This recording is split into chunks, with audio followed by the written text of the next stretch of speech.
Rockwell worked. And his first move, every move that he made was the right move. I've been asked this question more times than I can count. Bobby, after everyone you played with and everyone you played against, who are the greatest players you've ever seen? Well, that's a question I never answer in a hurry because I've shared the ice with some of the finest hockey players this game has ever produced. Some were my teammates. Some were my biggest rivals. Every one of them challenged me in a different way, and every one of them earned my respect the hard way. This isn't about statistics or trophies alone. It's about the players who could completely change a game the moment they stepped over the boards. Looking back on my career, there are 5 names that have never left my mind. And today, I'm going to tell you who truly belongs on that list. The first person I want to talk about is Gordie Howe. When I say that name, I don't say it because it sounds right for hockey history. I say it because I had to play against the man, and playing against Gordie was different from playing against anybody else. You could prepare for his shot, you could prepare for his strength, you could prepare for the elbows, and you could still leave the rink feeling like he had taken something out of you. In those original 6 days, Chicago and Detroit saw plenty of each other, and there was no mystery between teams. Gordie knew where you liked to go. He knew when you wanted the puck. He knew whether you were willing to pay the price near the boards. The first thing I noticed about him was not just that he was strong. Plenty of men were strong. Gordie had that rare kind of strength where he never looked rushed. He could take a puck along the wall, feel a man coming behind him, lean into him just enough to make him useless and still make the right play. That is what separated him. He was not just surviving contact. He was using contact like another part of his stick. That ability made him incredibly difficult to defend because even when you thought you had him contained, he was already one step ahead. People talk about his goals, his Hart trophies, his Art Ross seasons, his Stanley Cups with Detroit, and they should because the record is heavy. But when you are on the ice against him, you are not thinking about a trophy case. You are thinking, if I give him 1 foot too much space, he is going to hurt us. I remember games against Detroit where the puck would come around the boards and everyone in the building seemed to know it was going to find Howe. A defenseman would step into him thinking he could pin him there, and Gordie would absorb it, keep the puck on his blade, turn his hips, and suddenly Detroit had a man open in the slot. That is the kind of play that does not always look pretty in a newspaper box score, but it changes a game. One shift like that can make your bench go quiet. It can make your defense back off. It can make your goaltender start looking through bodies because he knows the danger is coming. I respected that because I knew how hard it was to be the man everyone was watching and still deliver. It takes more than talent to do that. It takes confidence, awareness, and a willingness to take punishment and keep going. I liked attacking with speed. Gordie could attack with speed too, but he could also slow the whole thing down and make you play at his pace. That is a different kind of power. He controlled the rhythm of the game in a way that few players ever could. When he had the puck, everything seemed to revolve around him, and you had to adjust whether you wanted to or not. That kind of control is rare, and it is something that separates great players from legends. He could score, pass, fight through checks, intimidate you, and then smile like nothing had happened. Against some players, you worried about one weapon. Against Gordie, you worried about all of them. That is why when people ask me about the greatest players I ever saw, I do not dance around his name. Gordie Howe belongs there because he was complete in a way very few players have ever been complete.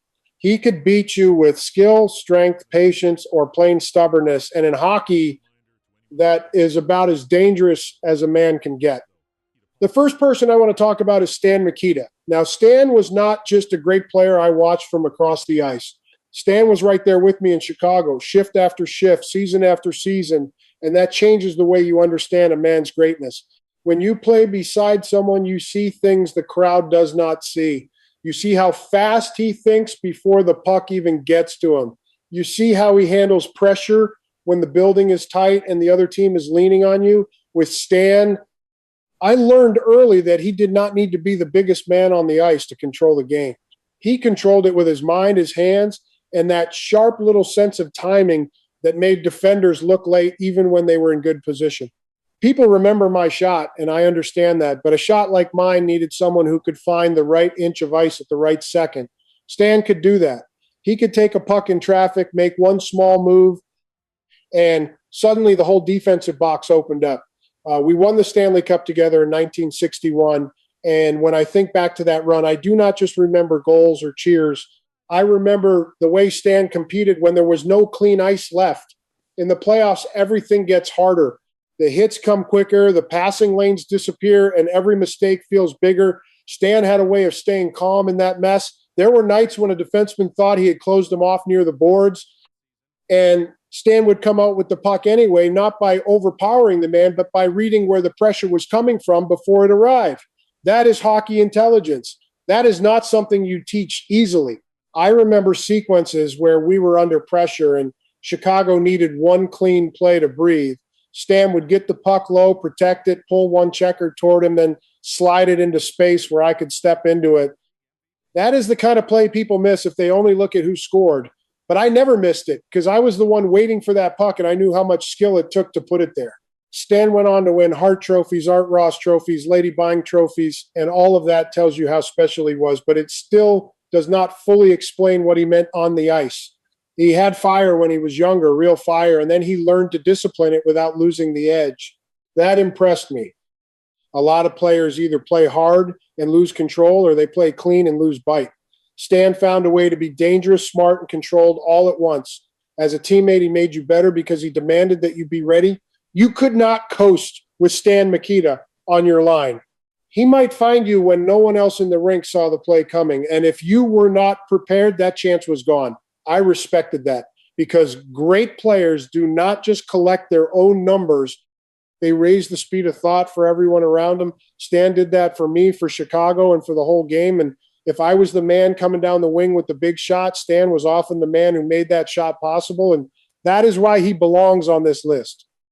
The first person I want to talk about is Jean Beliveau. I faced many great players during my career, but Gene carried a presence that felt different from the rest. He did not rely on wild energy or reckless speed to dominate a game. Instead, he brought a quiet authority that shaped everything happening on the ice. Whenever Montreal sent him out, the pace of the game seemed to bend around him. That was what made him truly dangerous. You could feel it in the forum. The crowd sensed it. Our bench understood it, and his teammates trusted it completely. When Béliveau had the puck, there was no panic from him, only from those trying to stop him. He was tall, graceful, and incredibly strong on his skates. His calmness could frustrate opponents because it never seemed forced.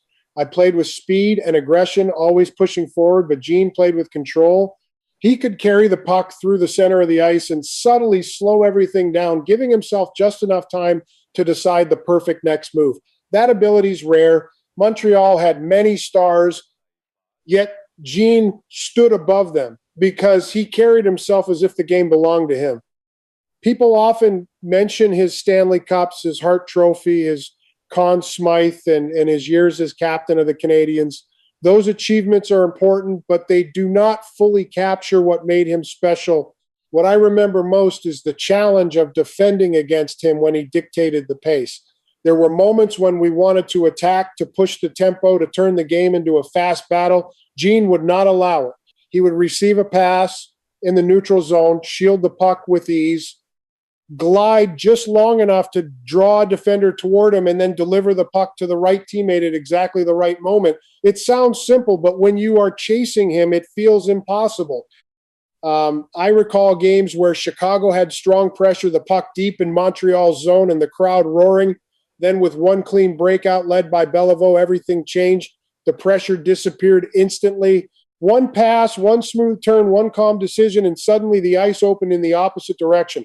That is what separates great players from the rest. They do not just create opportunities, they erase yours.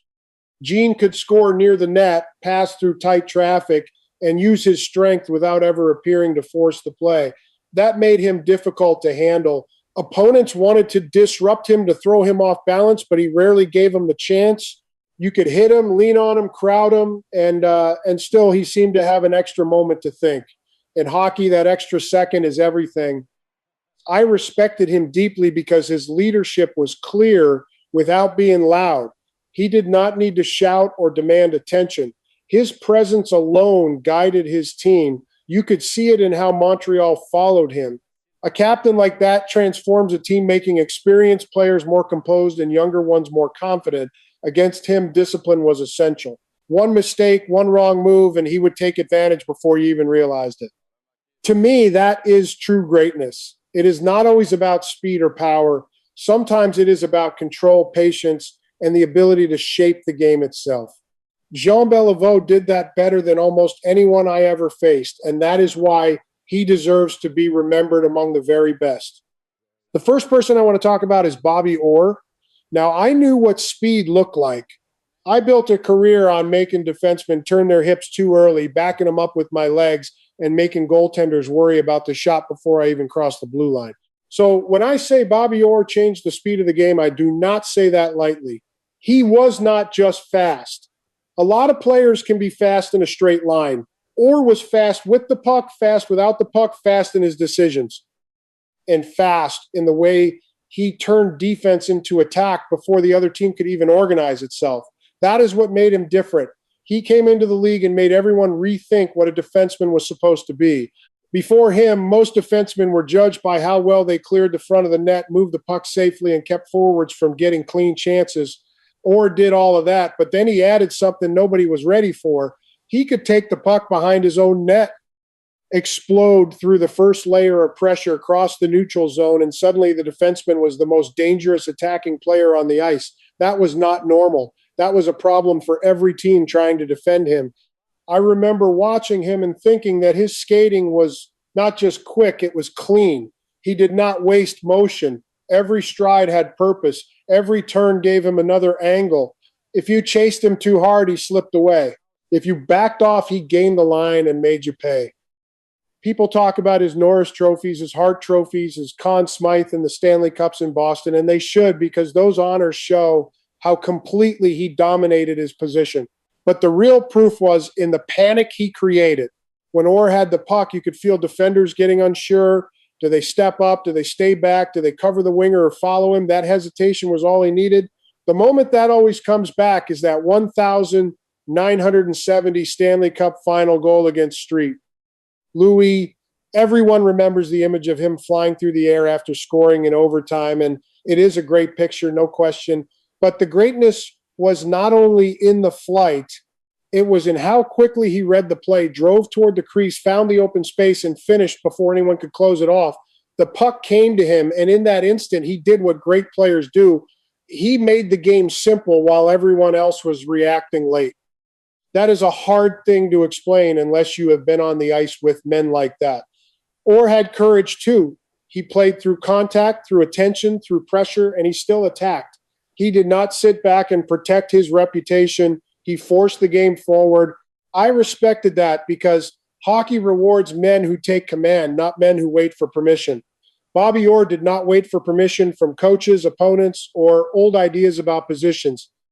He took the puck and showed the league a new way to play. That is why he belongs here.